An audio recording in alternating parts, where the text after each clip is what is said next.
Hello, beautiful people, and thanks for joining me in this part 25 of this many parts journey that we have titled The Journey. And today, as said, we're in chapter 25 of the book Patriarchs and Prophets, and chapter 25 is titled The Exodus. Last time we discussed the plagues of Egypt all the way to the very last one, the 10th one, which was the death of the firstborns throughout the land of Egypt, including Pharaoh's son. And of course, after 10 disastrous plagues and after having lost his firstborn, Pharaoh and the people of Egypt just begged Pharaoh, please let these people go. They clearly saw that keeping them in the land was going to be disastrous because God wanted to deliver them. So Pharaoh gives the okay, and this chapter 25, picks up at the day that they are basically packing up to move.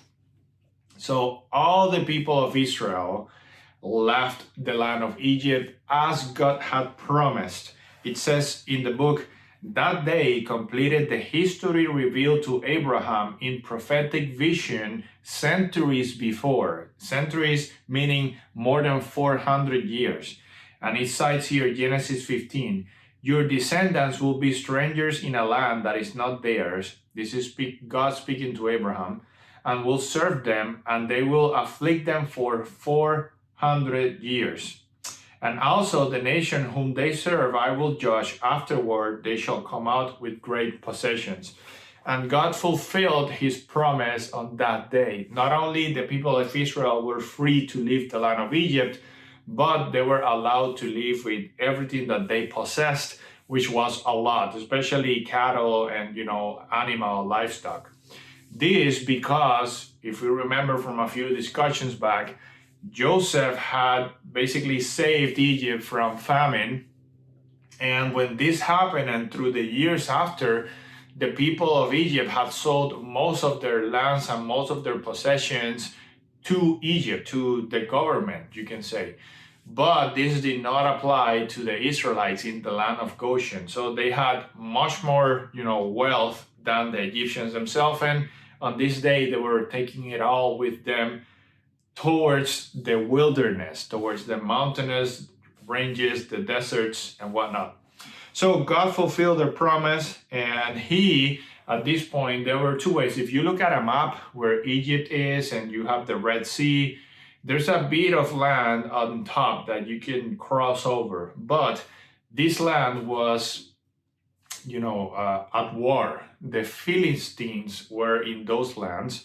And God had two options. Either I take the people of Israel through the land with war, which of course would have probably discouraged them from having left Egypt, or the more merciful path was to take them through the lands that led to the Red Sea. And at the Red Sea, of course, they had to stop because, they can't cross the water.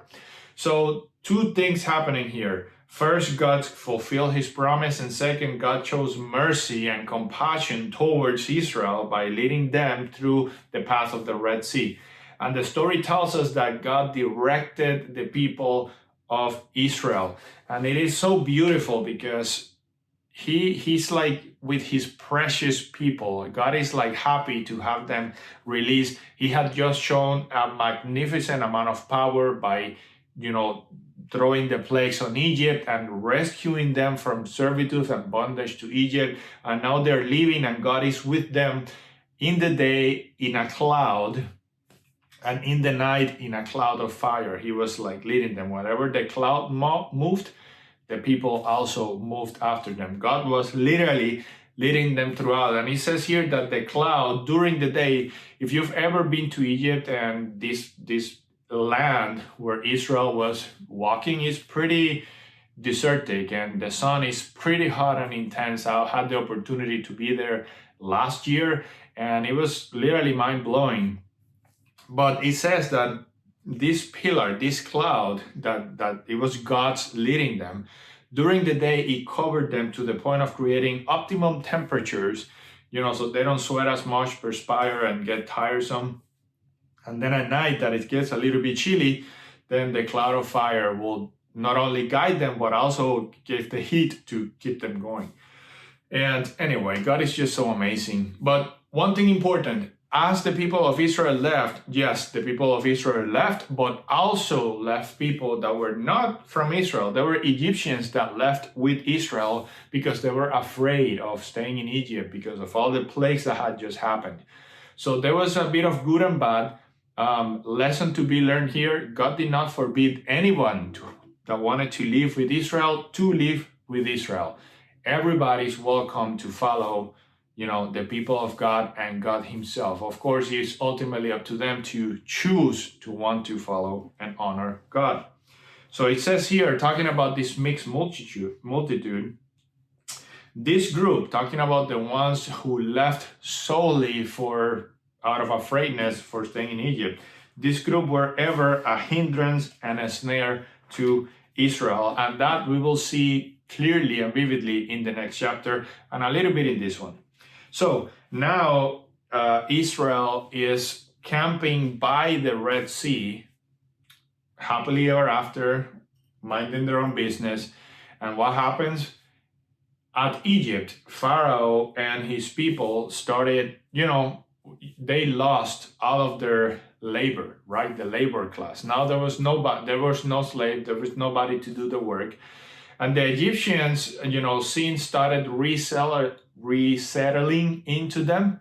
And at this point, they started questioning, well, maybe, just maybe, all of those stuff that happened wasn't God. They were just natural phenomena. And they started, I guess, arguing in their minds the reliability of the events and complaining to Pharaoh. And Pharaoh reflected on what had happened, and he was like, you know what, now because I let them go, I'm gonna look weak in front of the other nations and in front of my people. So he purposed to get Israel back, send the best of the land in terms of army after Israel. And of course, they caught up to Israel when Israel was camping by the Red Sea. Now, put yourself in the shoes of the Israelites. They just left Egypt. Of course, there's nothing but empty land in front of them. In this particular case, there's nothing but sea in front of them. They can't really walk or swim across. And they see far away the armies of Egypt coming after them. Of course, it was a bit of a terrifying scene to witness, but it probably would have been not a bad idea to remember that God had just delivered them. They had just literally witnessed all the mighty catastrophes that happened in Egypt as a result of Pharaoh's stubbornness. And very little people remembered, okay, if God, or rationalized, if God was with us then, God will be with us now. So a lot of people now are afraid. And he says, speaking about that, terror filled the hearts of Israel. Some cried to the Lord. Some remember, okay, God can help us. Let's go to Lord. But far greater part hastened to Moses with their complaints. And at this point, they started complaining, oh, why didn't we stay in Egypt? Why didn't you left us in Egypt? Over and over, they basically said, what we had in Egypt is better than dying here or than being here. And Moses, without a doubt, lost his patience a bit. He talked with God, and God said, no worries. The Lord, it says here, the Lord will fight for you and you shall hold your peace. And this is Moses speaking to the Israelites after having spoken with God. And we know what happens next. What happens next was that God tells Moses to put the rod on the Red Sea, and the sea is going to part in two, creating a dry land path so that Israel could cross the Red Sea. And so they did. But speaking about that scene, I'm going to read here from the book because this is so beautiful and important. It says, he, speaking about God, might have saved them in any other way, but he chose this method in order to test their faith and strengthen their trust in him. The people were weary and terrified, yet if they had held back when Moses bid them advance, this is when Moses said, start walking towards the Red Sea. God will have never opened the path for them. It was by faith that they passed through the Red Sea as by dry land. And this verse is in Hebrews 11:29. In marching down to the very water, they showed that they believed the word of God as spoken by Moses. And this is the best sentence in all this paragraph. They did all that was in their power to do, and then the mighty one of Israel divided the sea to make a path for their feet. You know, in our dealings with God, sometimes we expect God to do everything for us. God, I want a better job. God, I want, to make more money. God, I want to be in better shape. I want to be in better health. I want, X or Y. But what are we doing along our request with God to achieve that? God won't won't give us the job that we want unless we apply or study or prepare for it. God won't do certain things in life. How can He get us in good shape if we don't do our part of doing exercise and eating healthy and so on? So sometimes we expect God to do things for us by sitting back and waiting for Him to make it happen. And that's not faith. Faith means if you want, and this, I never forget this sentence from a movie called Facing the Giants, beautiful movie if you haven't seen it. If you want God to send the rain, you need to go and prepare the field. You say, God, my land is barren. I put all my potatoes, but they're not sprouting. Well, God can send the rain, but how can you complain that there's no sprouts of anything if you haven't gone and prepared the land and put the seeds in? You know what I'm saying? So this is exactly what we see here on Israel. God didn't just say, okay, they're in trouble, I'm going to open the sea, go walk. No. Israel had to believe, to trust God and His promise, and start walking towards a sea that was filled with water. Start walking without knowing what was going to happen. And once their feet started getting wet, once maybe, I just imagine this scene, maybe the water was up until their chest and they were like, okay, should we keep walking? And God opened the sea. This, of course, I'm making it up. I don't know exactly how much they had to go into the water for the water to open, but I do know that they had to start walking. And this is how the Christian life operates. And this is why it's important to trust, to know, and believe God when He says that He has our backs.